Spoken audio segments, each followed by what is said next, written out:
Nama saya Nurul Syafiqah binti Yahya, 211-222-400. Rasuah adalah suatu penyakit sosial yang boleh mencemarkan imej sesebuah negara dan rakyatnya.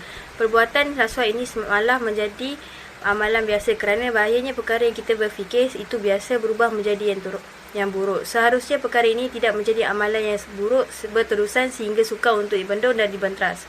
Rasuah jika diterima sebagai amalan biasa, maka ia akan membawa kehancuran kepada seluruh masyarakat, bangsa dan negara. Kita terpaksa mengakui bahawa Malaysia juga tidak kecuali dalam fenomena ini. Sesungguhnya, masyarakat yang kehilangan nilai amanah akan ditimpa krisis iaitu kepercayaan.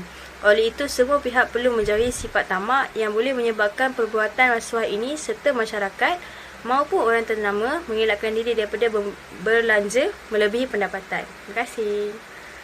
Assalamualaikum dan salam sejahtera. Nama saya Nurul Hairina binti Ailas. Nama matrik saya 211220642. Saya akan menerangkan tentang objektif kajian ini. Terdapat dua objektif dalam kajian ini. Yang pertama ialah kesan-kesan rasuah terhadap ketenteraman negara dan yang kedua ialah langkah-langkah mencegah rasuah bagi ketenteraman negara. Assalamualaikum dan selamat sejahtera. Nama saya Nur Fazliana binti Abdul Karim. Nama matrik 211-222-386. Saya ingin menerangkan tentang permasalahan kajian bagi isu ini. Dunia masa kini dilanda dengan isu-isu yang menggugah integriti sama ada individu maupun sistem pentadbiran dalam sesebuah negara. Rasuah merupakan salah satu isu integriti yang sering berlaku dalam kalangan masyarakat, terutamanya dalam kalangan yang berjawatan tinggi dan berharta. Hal ini bukan sahaja melibatkan negara-negara maju, malahan negara-negara membangun seperti Malaysia juga terbelenggu dengan isu rasuah ini. Hal ini berpunca daripada sesetengah masyarakat yang tidak bertanggungjawab dan seterusnya memberikan kesan yang buruk terhadap negara.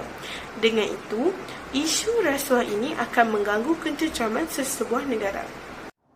Implikasinya, meskipun isu rasuah ini dianggap sebagai jenayah yang kecil sehingga kurang diberikan perhatian oleh masyarakat, namun isu ini merupakan isu yang besar terhadap negara kerana melibatkan maruah dan keamanan negara.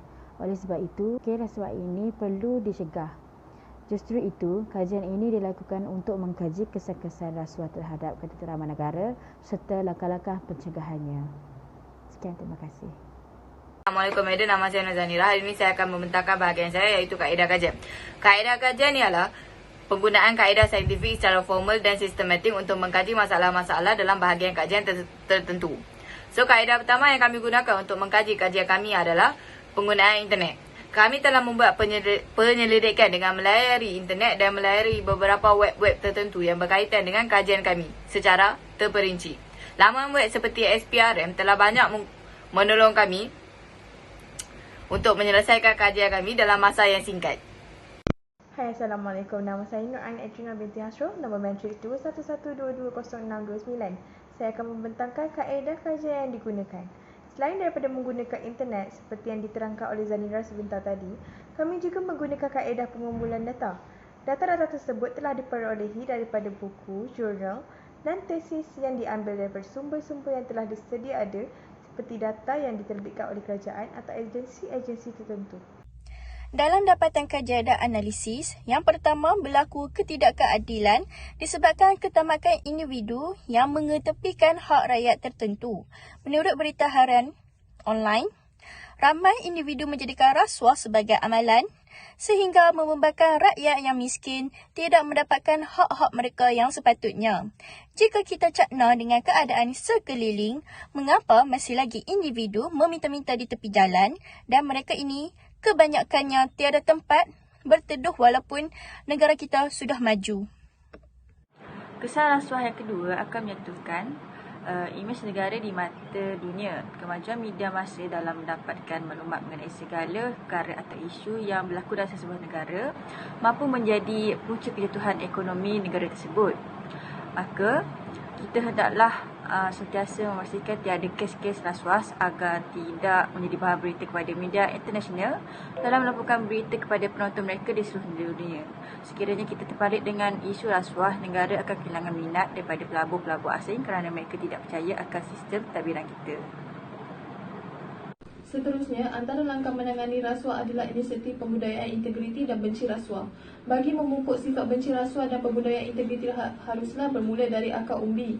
Sekolah dan institusi pengajian tinggi adalah platform yang terbaik untuk memupuk semangat anti rasuah dari kalangan murid dan pelajar.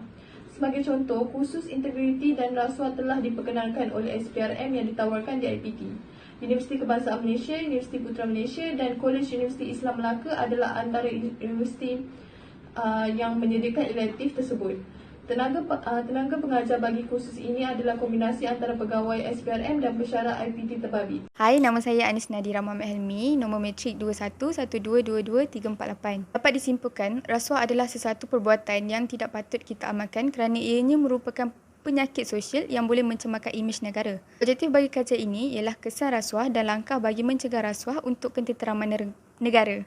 Ianya berlaku disebabkan ketamakan individu yang mementingkan diri sendiri sehingga tidak memikirkan kesan yang akan berlaku. Kaedah kajian yang kami gunakan ialah melalui internet dan secara pengumpulan data. Melalui kajian dan analisis yang telah dibuat, ramai menjadikan rasuah sebagai amalan untuk kepentingan diri sendiri sehingga tidak memikirkan hak yang sepatutnya pada rakyat. Kursus integriti dan anti rasuah dilaksanakan di peringkat sekolah dan universiti merupakan salah satu inisiatif bagi membendung gejala rasuah. Sekian, terima kasih.